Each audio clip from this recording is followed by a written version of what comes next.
Pilipinas. Inutusan pa ni spokesman si PBBM na kala mo kung sino na sumunod daw dapat ang Pilipinas sa batas na pinapatupad ng China. Grabe, Anong gustong ipahiwatig ni spokesman? Natuta talaga tayo ng China. At mga utol, no? Parang talagang inuutusan nila tayo.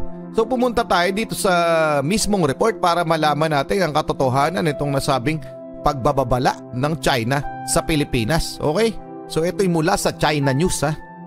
China warns Philippines not to play with fire over Taiwan. Okay? So naging big deal talaga sa kanila yung pag-congratulate ni President Bongbong Marcos. Mga karunungan, kaalaman, teorya, kasaysayan, hiwaga at mga bagong tuklas. Alamin natin.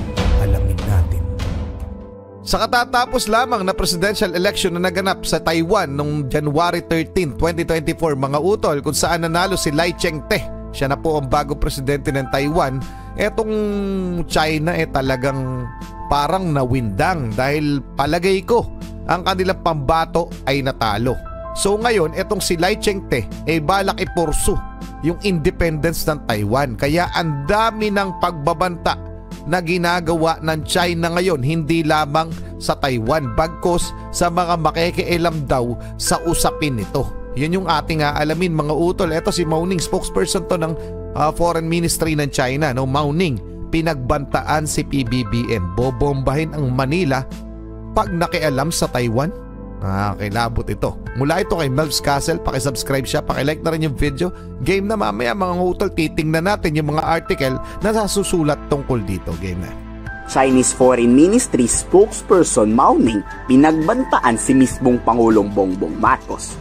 Binala ang wag maglaro ng apoy dahil baka pagsisihan to ng malala ng Pilipinas. Anong klaseng pagbabanta ito? Papaulanan ba tayo ng China ng missile pag nakipagkaalyado tayo sa Taiwan? Sa inalabas kasing balita mula sa Foreign Ministry, hindi nagustuhan ni spokesperson Mao Ning ang salita ni Pangulong Bongbong Marcos. Teka lang tingnan natin yung kay Le Ching-te, no? Nagustuhan ni spokesperson Mao Ning ang salita ni Pangulong. Ito mula doon sa nanalong presidente ng Taiwan. Thank you, President Bongbong Marcos, for your congratulations. I deeply value the enduring friendship between Taiwan and the Philippines. I look forward to enhancing our economic and people-to-people ties while championing democracy, peace, and prosperity in the region. Napakaganda ng mensahe ni Lai Ching-te, no? Yung nanalong presidente ng Taiwan. Okay? Foreign Ministry, hindi nagustuhan ni spokesperson Mao Ning ang salita ni Pangulong Bongbong Marcos.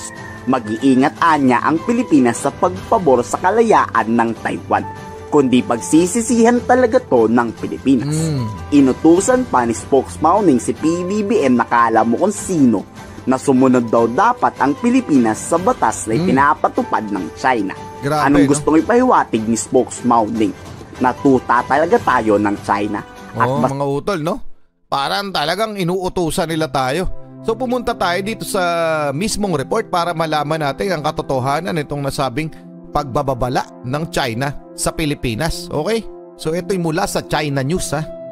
China warns Philippines not to play with fire over Taiwan. Okay? So naging big deal talaga sa kanila yung pag-congratulate ni President Bongbong Marcos.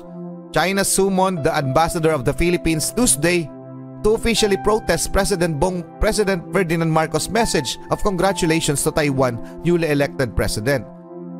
In a post on X, the social media site formerly known as Twitter, President Marcos congratulated Li Ching-te, the candidate of Taiwan's ruling Democratic Progressive Party, on his election last Saturday, and said he looked forward to close collaboration with him.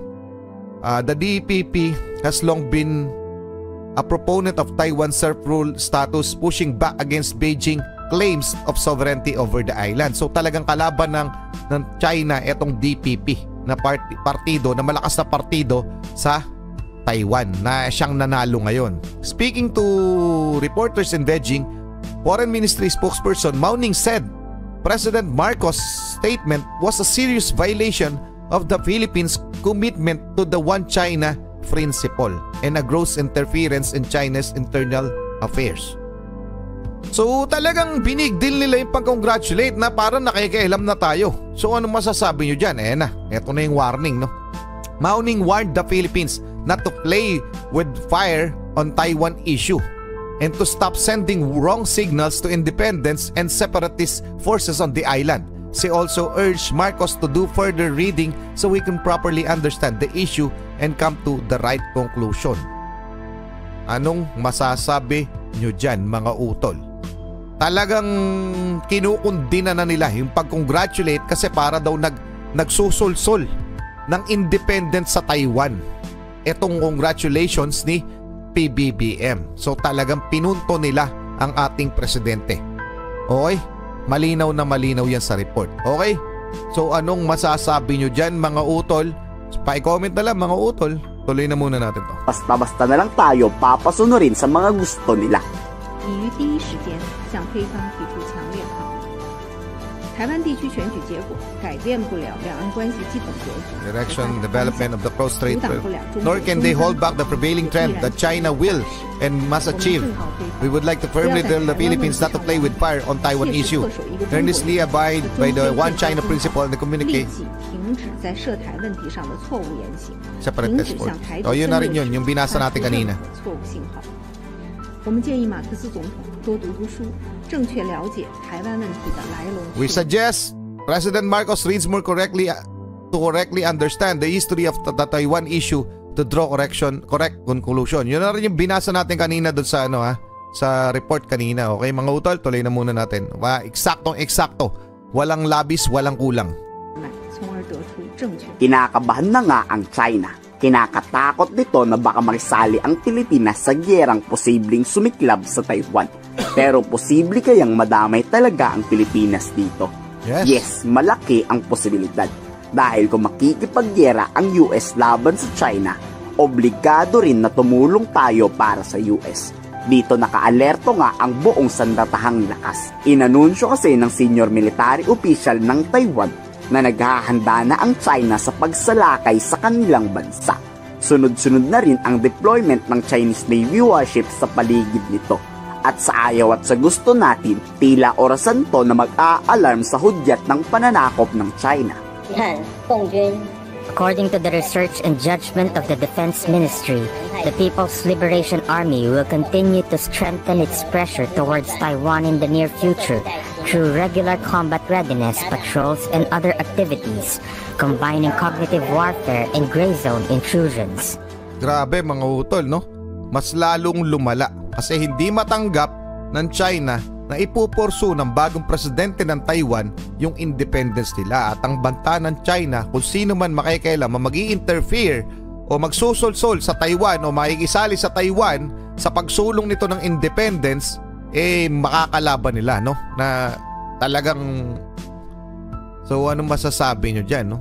Talagang ipipilit o igigiit ng China na hindi nila bibitawan ng Taiwan. So magkagera na kung magkagera. Aatake na ba sila? Aatakihin na ba nila Taiwan? Anong mangyayari pag inatake ng China ang Taiwan? Makikailan ba ng tuluyan ang United States? Pag nakailam ang United States of America dyan sa usapin ng issue ng China at Taiwan, mga utol, automatic damay ang Pilipinas. Kasi meron tayong Mutual Defense Treaty with the US. So anong masasabi nyo dyan? Pa-comment na lang, tuloy na muna natin. Rumesbak naman agad ang Canada sa pagbabanta ng China. Dito nangako na suportado ng Canada militarily ang Pilipinas kontra sa paglaban nito sa Communist Party of China. Panibagong malaking problema to ng China dahil isa-isang kumakampi na sa atin ang mga superpower na bansa. Formal na lang na pagpirma ng Canada President ang inaantay at paniguradong iiyak na naman sa galit ang mga Chinese na ito. Have already been straightforward with that anyway. I mean, they support our stand with the arbitral award and they support our stand in the West Philippines. How will the MOU elevate the existing partnership with the free trade? No, it will increase it into more exchanges, more specific exchanges. No. What do you expect that will happen? Does that mean any signing or formal agreement? Yes, there will be. Okay. Yeah. Happening I hope soon. No, I can't give a timeline for it. Hopefully soon. Habang Nakakatakot mga utol, no? Parang hindi na mapipigilan yung napipintong gera. 'Di ba? Kung ano man ang mangyayari, parang tayo'y nang aabang na lamang. Pero sila, yung mga nanunungkulan, yung mga nakakataas sa atin, yung mga presidente ng iba't ibang bansa, parang alam na nila yung mangyayari. Kaya nga etong Pilipinas naghahanda na ng tuluyan, no? Tingnan nyo yung nangyayari kung papansin ninyo. Kaliwat kanan yung military drill, pakikipag-ugnayan sa bawat bansa kasi parang hindi na mapipigilan itong pag-atake ng China. So China nga ba magsisimula nitong World War III? Ano sa palagay nyo mga utol? Kailan ba sila mag-aatake na ba sila anytime soon? Paki-comment ang inyong opinion. Maraming salamat. Melvs Castle, maraming salamat sa inyo. Muli ako sa Target Achilles. In behalf of the Real South Pride Production, ako nagpapasalamat sa walang sawa niyong pagsuporta. Kayo mag-ingat, keep safe, God bless at saludo po ako sa inyo lahat. Maraming salamat.